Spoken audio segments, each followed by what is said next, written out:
కానీ రేవంత్ రెడ్డికి ప్రజలకు చెప్పుకోవడానికి ఏమీ లేదు. వాళ్ళ జాతీయ పార్టీ గురించి చెప్పుకోలేడు,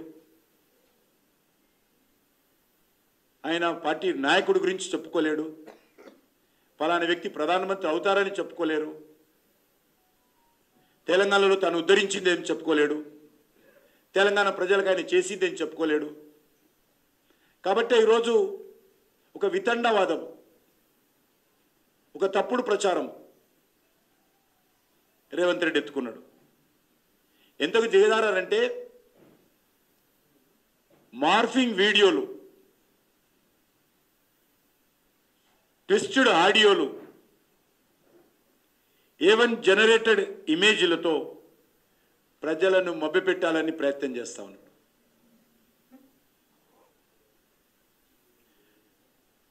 ఈ దేశానికి హోంమంత్రి ఆయన మాట్లాడినటువంటి, మన తెలంగాణలో మాట్లాడినటువంటి మాటలను కూడా సిద్దిపేట జరిగిన బహిరంగ సభలో మార్ఫింగ్ చేయడము ఇంతకంటే ఇంకో నేరం ఉండదు.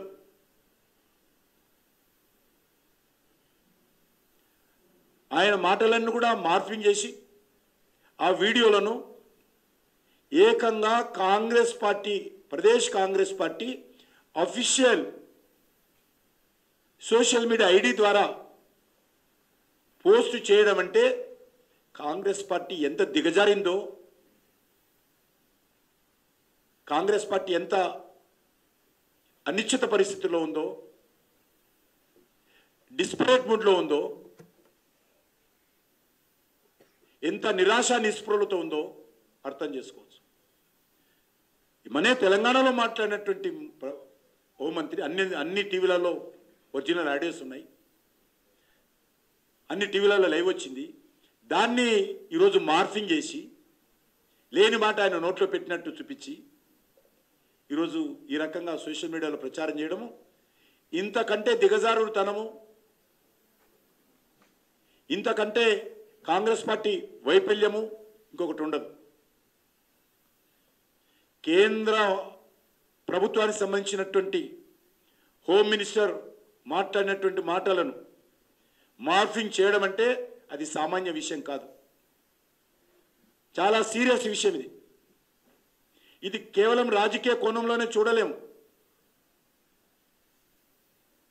దేశ భద్రతకు సంబంధించిన విషయం, దేశంలో బడుగు బలైన వర్గాల ప్రజల్లో ఒక ఉద్రిక్తలు రెచ్చగొట్టేటువంటి ప్రయత్నం, మీ యొక్క రిజర్వేషన్స్ పోతాయని రెచ్చగొట్టి శాంతి భద్రతలకు భంగం కలిగించేటువంటి ప్రయత్నం.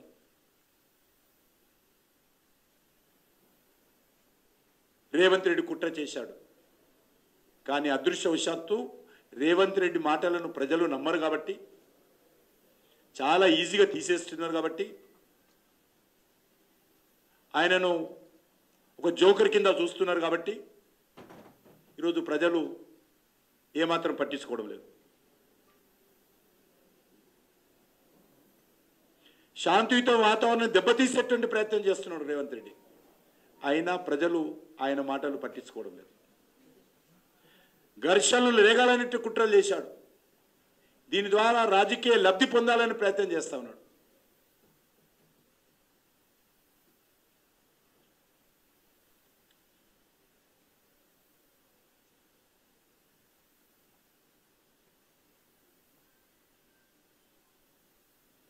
నేను మరొక విషయం కూడా మనవి చేస్తాను ఈ సందర్భం. భూమి మీద ఉన్నటువంటి ఏ శక్తి కూడా ఈరోజు రిజర్వేషన్ల విషయంలో పేద ప్రజలకు అన్యాయం చేయలేరు. కాంగ్రెస్ పార్టీ చేయాలనుకున్నా చేయలేరు, ఎవరు చేయలేరు. చివరి శ్వాస వరకు భారతీయ జనతా పార్టీ పేద ప్రజలకు రిజర్వేషన్స్ మరింత సమర్థవంతంగా అమలు జరగడం కోసం కృషి చేస్తాము. నిన్న ఆర్ఎస్ఎస్ చీఫ్ కూడా అదే చెప్పాడు. ఇంకా పూర్తిగా న్యాయం జరగలేదు, న్యాయం జరగాల్సినటువంటి అవసరం ఉంది. బడుగు బలైన వర్గాల్లో ఉన్నటువంటి పేదవాళ్లకు మేలు జరగాలి అనేటువంటి విషయం చాలా స్పష్టంగా వారు కూడా చెప్పారు. ఈరోజు భారతీయ జనతా పార్టీ తరఫున కూడా మేము కూడా పునరుద్ఘాటిస్తున్నాం.